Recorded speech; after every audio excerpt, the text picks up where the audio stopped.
That's right. Welcome in. It is another edition of the Magic Valley Prepcast on IdahoSports.com. My name is Brandon Baney, broadcasting live at 4:30 here on a Tuesday, October 8th. A little earlier in the week than we're used to, but that's also because, well, we missed last week's show. So let's bring him in. It is, oh man, live broadcasting. Can't edit that out in post. Wow. All right. On that note, Scott's already making me sick. It is Scott Burton, our Magic Valley expert. What's up, Scott? Wow. Making you sick. You know what? If I had a nickel for every time I've heard that, I'd have a lot of nickels, Brandon. But this is the first time across the airwaves. No, it's not. I take that back. I hear this all the time. Yeah. I was trying to get that intro out and get you on so you could start talking. And then I was going to try and mute my mic and sneeze, but I've never been known as a sprinter, Scott. I don't do anything quickly. So Understood, my friend. Understood. Yes. And it's better out than in, I always say.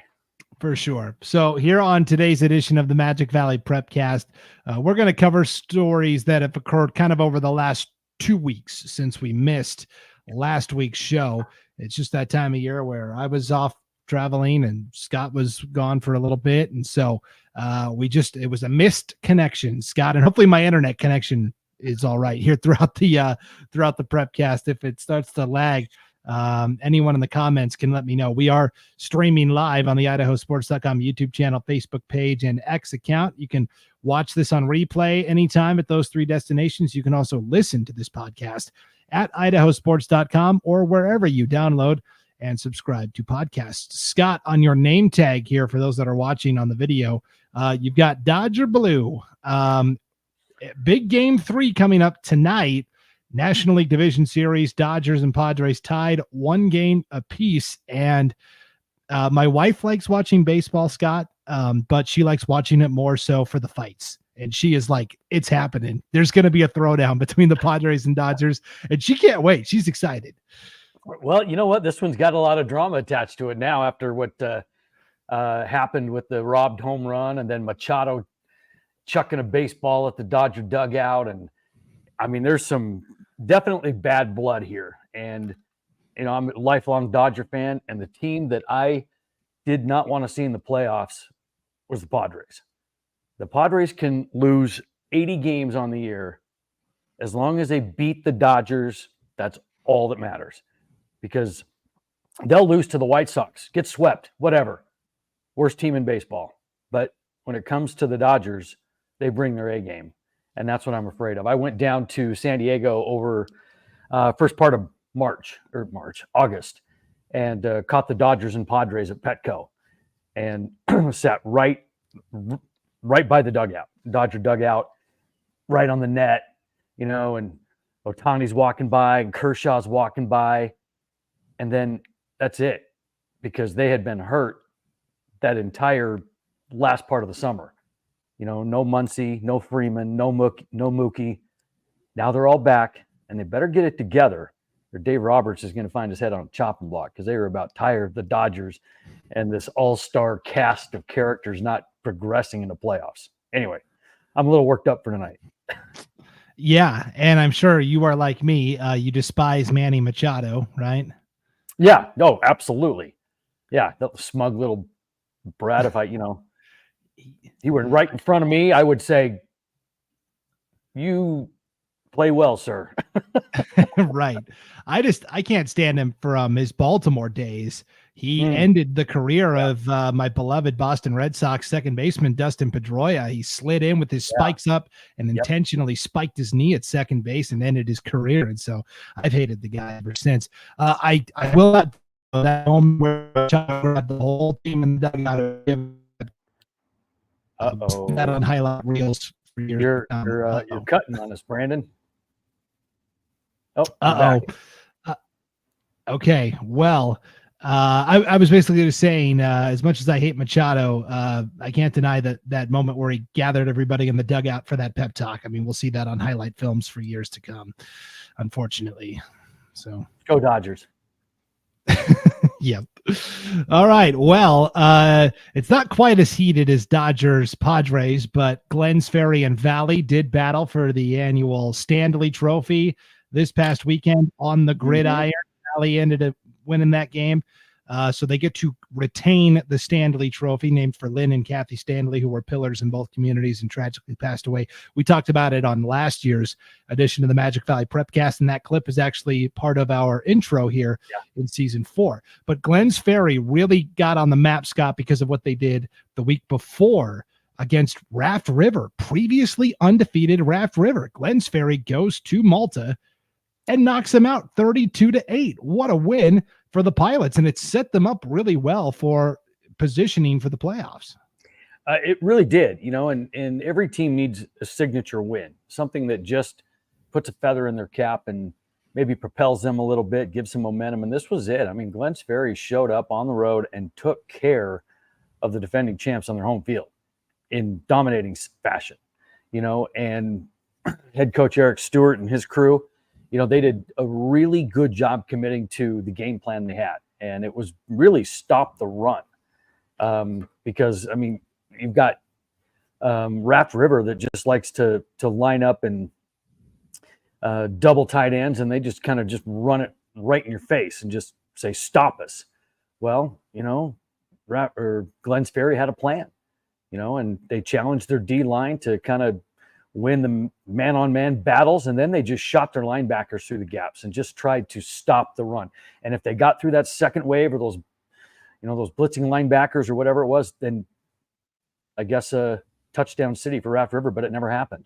And they did such a great job staying disciplined within their scheme and their game plan, and they stopped the run. And that was what it took. Yeah, and Kai Ward left with an injury early on in that game for Raft River, and that also kind of changed what the Trojans wanted to do a little bit offensively. But in this game, I mean, it was no Jared Goff, who went 18 for 18 for Detroit on Monday Night Football 2 weeks ago. But, man, Landon Stewart for Glens Ferry, Scott, 20 of 23 passing, 157 yards and a touchdown. I mean, that's pretty close to a perfect game as you can have as a high school quarterback. I mean, that is efficient. I mean, that is super efficient. And when you are getting quarterback play like that and balancing it off with some good ground game, Bryce, 8 carries, 80 yards. I mean, you're going to get some points on the board, and they had like I mentioned with their defense, they had a really strong defensive effort. I mean, players like Aaron DeLeon, 12 tackles on the night. Oscar Duenas and Josiah Valencia, each with 9 tackles, and Junior Sanchez, 7 tackles. So, I mean, these are the guys that are just making tackles. And at this level, I mean, we've talked about this in the past, you've got to be able to tackle, because if you don't, there's not a second wave back there sometimes. And you got to make sure that you are great open field tacklers. And they tackled really, really well to Glens Ferry. Yeah, it's been really impressive to see this program. And we talked about this on our Idaho 8-Man Prepcast, which is our weekly prepcast we do where we just talk 8-man football. But Glens Ferry has really hit the weights in the offseason, Scott. That's the biggest reason for their development from last year, where they finished in last place, to this year, where they are punching up to teams that are ahead of them in the standings. Is they hit the weight room, the offensive and defensive lines especially. You mentioned Junior Sanchez. He's like 5'8", 180, but he lines up at nose guard. And I've had several coaches tell me this year that he is, quote unquote, a problem. And that's a good starting focal point for Glens Ferry on defense. Yeah, it is. And they've got some dudes, and they're dudes because, like you just said, they committed themselves to getting better in the offseason. And then really that's what's setting apart a lot of these programs right now is the kids that want to work hard, the kids that want to get in the weight room and take care of themselves physically. It's not easy. And if it were, everybody'd be doing it. Every team would be good. But, there used to be a time where we used to have those All-American kids where they were the first in the gym and they were the last ones to leave. They were the first ones to practice, the last one off the football field. I mean, we had those kids. These kids are hard to find anymore. And if you can get a group like Glens Ferry's got that are committed to that old school way, man, it's going to produce a lot of good things, and I think they're seeing it. Yeah, the other guy that's really important for Glens Ferry, you mentioned him, Bryce Sterling, the senior. He had 80 yards rushing, like we said, but he's also a great receiver. He had 8 catches for 75 yards. So you're talking about 80 yards rushing, 75 yards receiving, and pretty much an equal number, 8 receptions and 8 rushes. He is a versatile guy in the slot there for Glens Ferry. And so I've recognized him from baseball over the years. It's nice to see him out on the football field and producing for Glens Ferry as well. And so for the Pilots now, Scott, if we look ahead to Friday, following the win over Raft River, they fell to Valley in that battle for the Stanley Trophy, 48-12. Well, life in the Snake River Conference is getting easier. Hagerman comes to town this Friday night, Scott. This is a crucial game for Glens Ferry. They'll wrap up with Oakley and Murtaugh, a pair of teams that are winless, but those games against Oakley and Murtaugh take on more importance if they can't get past Hagerman this Friday. Yeah, and the loss to Valley's awesome this year. I mean, they've got a really good squad, 5-1, undefeated in their conference, but it's about securing your place in the playoffs, right? And for Glens Ferry, it couldn't set up any better. I mean, you talk about the Hagerman game coming up, and that is going to be huge for them because Hagerman is right behind Valley in the standings, and that is another signature opportunity for Glens Ferry. And to wrap up with Murtaugh and Oakley, teams that they should beat, this would really look good for their argument for the playoffs. And plus, on top of that, you want to play good teams and you want to get better. You want to see where you're at. And this Hagerman team is no slouch. I really like this Hagerman team. Glens Ferry's got their hands full. Yeah. Scott, remind me on a future episode, we'll have to do a deep dive into this Hagerman football team. Every week, we get a litany of pictures from the Hagerman sidelines, and there's so many great kids, so many great stories. And so I want to be able to shine the light on them. The problem is that a lot of their games are just dominating blowouts, and there's not much to talk about with the dominating runaway. But as we get ramped up for the playoffs, we'll definitely give Hagerman some love here on the Magic Valley Prepcast. They're having a great season. Oh, yeah. Yeah, I mean, real quickly, holy crap, do you talk about blowouts? This is a team at 76 points, 62 points, 90 points, 67 points. 40 and a loss. I can't wait to talk about this Hagerman team. For sure. Well, let's swing to the complete other end of the spectrum where Declo is just about as stingy as they come on that defensive side of the ball. Really, to me all year, Scott, I have thought Declo is the best team in 3A football. Just based on what they had last year, based upon kind of what I've seen on film a little bit. And they had started the year off nicely with a pair of wins, 2-0. Well, then in their conference opener, back on September 6th, they lose to Aberdeen 8-0. And then they've kind of been just dismissed ever since. I mean, they beat Buell, they beat Firth, but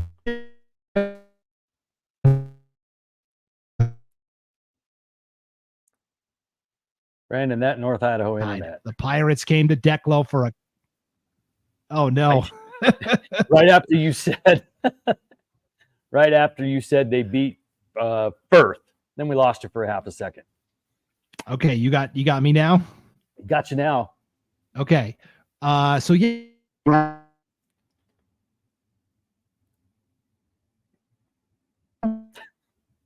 So I think what he's trying to say is after Firth, there was another low-scoring defensive battle against Westside. And this is the game that we want to talk about. Am I right, Brandon? Because we lost you again. Yes. Where are you right now? Are you in the sticks? What are you doing?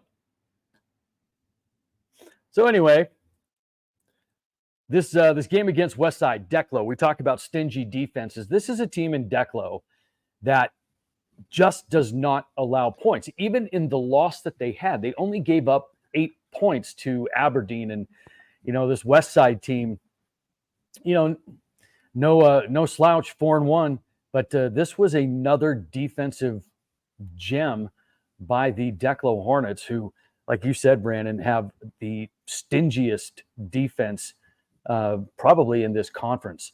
And this West Side game was exactly that. I mean, it was physical, and West Side having one of the better offenses in the state, being held to nothing is quite impressive for a Declo team that has taken a team like West Side, who scores over 30 a game. Their loss, obviously, in this one is their only loss, but prior to that, 33 points, 30 points, 30 points, 49 points, and they run into Declo, and it's a goose egg, But they had some really good standout players. Declo had some good performances. Preston Wharton, Dane Gerard, big time impact players in this game, and their offenses were able to move the football, but they weren't able to I guess cash in and punch it into the end zone, but they were able to move the football. And this is a conference that we talked about early on and often about how good it's going to be with the addition of Declo and Wendell, because these two newcomers have really added to the conference. Now, obviously, Wendell's having a rough season. They're 0-5, but Declo is one team that is going to make this conference better, especially this year, because you've got a team like Declo that comes in and is going to challenge you every week. Their 5-1 record speaks for itself. All the talk has been about Aberdeen. Aberdeen, undefeated on the season, a phenomenal power ranking. But here comes quietly this Declo team that is really something to watch. And it's going to be interesting to see kind of how far they go, coming up here down the season. You got it? You back? Yes. I can carry. I can do this all day. And oh, you got me, Scott. I got you now. Okay. Declo is going to finish the season with Soda Springs, Ladd, and then Wendell. Great chance to go into the playoffs with just the one loss to Aberdeen. So keep it up, Hornets, and we'll keep an eye on Declo. We're also keeping an eye on soccer. Scott, postseason boys and girls soccer starts today in the Great Basin Conference at Jerome, actually, of all places, a girls-boys district doubleheader. We're going to talk specifically boys soccer here, where the Wood River Wolverines, the defending state champions for the what was 4A, now 5A classification, obviously the class of the Great Basin Conference, but statewide, really sent a message 2 weekends ago when they defeated Century 5-3 in a non-conference battle. It was the Diamondbacks' first loss of the season. That's really going to help out Wood River when it's time to seed these teams at state with Max Prep's rankings.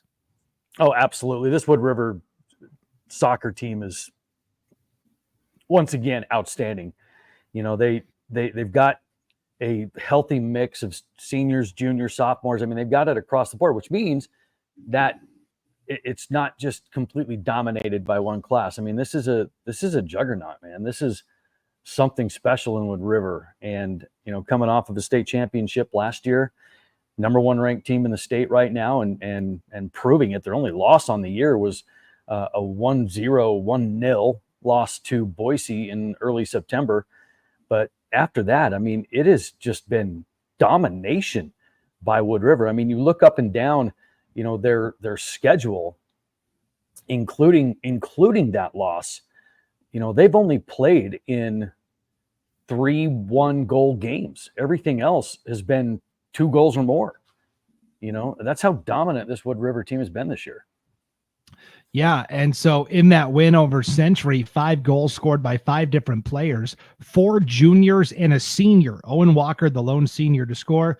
Otherwise, it was Eric Barriga, Ryder Slotten, Alberto Romo, and then it was Andres Hernandez, who scored that last goal. So, I mean, yeah, 4 juniors find the back of the net. Wood River's just going to get better. Yeah, and they're poised to repeat as champs. I mean, it's theirs to take if they want it. They have been the most dominant team in 5A this year. And this Great Basin Conference at one time had 3 of the 5 ranked teams out of this conference. A couple of them fallen off since then, but they're still really good. The top 3 teams in this conference are, going into the district tournament are going to be Wood River, then Twin Falls, and then Jerome. Even though Jerome and Twin Falls split, it kind of went down the tiebreaker row. But it's anybody's. I think Wood River, and then you got Twin and Jerome here, and I think really for the state, you got Wood River and the rest of the state down here as well, so I don't know. It's gonna be a fun state tournament. It is. Jerome hosts Minico 3 versus 6 in the district tournament opener tonight at Jerome. I will note Wood River only beat Twin 3-2 in the final week of the regular season. So between Jerome, Twin, and Wood River, 2 spots are available to state. One very good deserving team is going to be left home. Yeah, that's the thing. And, it is Wood River's to lose, unfortunately. Wood River, they beat Jerome 3-1 at their place, and 5-0 when they came down here. And then, the Twin game was one of their 3 one-goal games that they won. And they also shut them out 2-0. So unless something happens, this is Wood River's to lose. And I see Jerome and Twin battling for second. Yep. All right, Scott, let's wrap up with postseason golf, where in the Great Basin Conference, kind of the same deal. 2 teams get to qualify for state, and we had a couple of third-place finishers that were very close, but we'll have to send just individuals instead. On the girls' side, Twin Falls wins the girls' title. Nobody is surprised by this. They finish with a total of 335, 35 strokes over par. Jerome took second with a score of 430. So you can see, there was 100 strokes between Jerome and Twin. But in third place was Minico, and Minico was only 5 strokes back of Jerome as a team at 435, but only 2 teams get to go. So Twin and Jerome get to go on the girls' side. And hey, wouldn't you know it? It's Twin and Jerome on the boys' side as well. Twin Falls wins the boys' title with a score of 312. Jerome was only 7 strokes back of that at 319. And then Mountain Home, the team that had won so many regular season tournaments and was kind of the darling of the conference, they finish 4 strokes behind Jerome in third place at 323. And so sadly, Mountain Home did not qualify as a team. They will send some individuals to state, though. Your individual medalists, Allison Shockey on the girls' side from Minico. She shot a 79. That was 2 strokes better than second place. And your boys' individual champ was Braden Scott from Twin Falls with a 2-day total of 70. That was 2 under par. He edged out Morgan Harper from Jerome by 1 stroke. Harper was 1 under par. So some really good district golf competition this past week. Yeah, it really was. And, from our standpoint, we knew going in that we had a shot. We had a shot to sneak into that second spot because, good players. And you talk about a golf team, yeah, everybody needs a number 1, maybe a number 2, but it's going to be the back end of it that does it for you. If you can just find those 4 or 5 golfers that just are consistently here, then you're going to make some noise. The problem is, and it's the same with like Minico and Mountain Home right now, is they just don't have the depth. They've got these awesome 1 and 2s or 1 or whatever, but they got nothing behind it. And if that's the case, team-wise, ain't going to happen. But that's why Twin is so good every year, is because they have got a bevy of golfers on both sides that just get out and play. And, golf is one of those things, Brandon, that I think we may have talked about this a little bit too, is it does tend to be a little bit more successful in some of the maybe bigger cities, the more affluent parts, because it is not a cheap game to play. And you go to the state tournament and it's the 2 usual suspects in 4A, now 5A, every year. Twin and Bishop Kelly, Twin and Bishop Kelly, Twin and Bishop Kelly, So there's something to be said about it, but at least they're doing it right. And, congratulations to Twin once again, district champs. And I can't see state tournament going any differently. Twin and Bishop Kelly, Twin and Bishop Kelly. Who's it going to be? Yeah, the 5A state golf tournament, Scott, is this Friday and Saturday, the 11th and 12th. It is going to be on a somewhat of a home course for those Magic Valley clubs, the River's Edge Golf Club in Burley. How much of an advantage does that give Twin Falls possibly as they try to topple BK? Well, it certainly does, because I mean that River's Edge course is, it's not a difficult track, but it's not an easy track either. And if you can't control your tee shot, you're going to have some problems. There are some courses that you can go out and you can just spray it around and you're going to be fine. But some of these kids out of the Great Basin are coming in absolutely blistering this course. I mean, Braden Scott, you talked about him, 2 down over 2 days. Morgan Harper out of Jerome, 1 down. And can they do that for 2 days is what I meant. And if they can, why not? Why not them? They were the only 2 boys to go under par in the district tournament. And so you can bet they have an advantage. They've seen the course. They know where the spots are. And then on the girls' side, I mean, you talk about Allison Shockey, a +4, shooting a 79, and she's going to have a heck of a good time there. Leckerkirk and Payne are also from Twin, and they shot really well. So I am really interested to see if the Great Basin golfers can improve their score from district to state, because we know that they know the course. We know that they know how to play, but what we don't know is what's going to show up right here. Yep. Morgan Harper from Jerome, good shot at the medal, right? The gold medal. Has Jerome ever had an individual golf champion, Scott? Oh boy. Off the top of your head?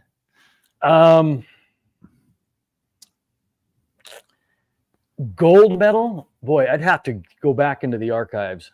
Yeah. And think. I know we've had medalists before, but Morgan's one of those kids that he actually works out at Jerome Country Club. He's a great kid. He works in the pro shop out there. Just a solid stick, and he's around the game all the time.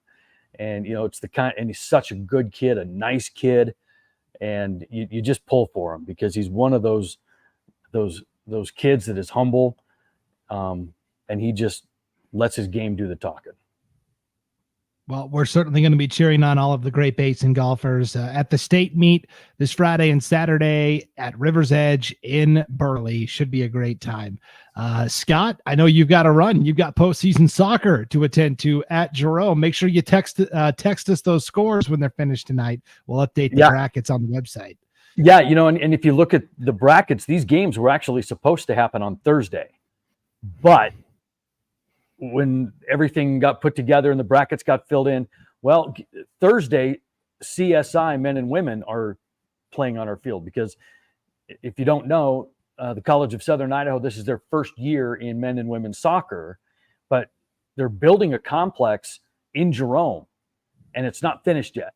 So they're using our soccer field for their inaugural season of collegiate soccer. And our stadium and our field soccer complex is legit. I mean, I think it's the best one in the Valley, one of the best in the state. It's just amazing, which is one of the reasons CSI wants to go there.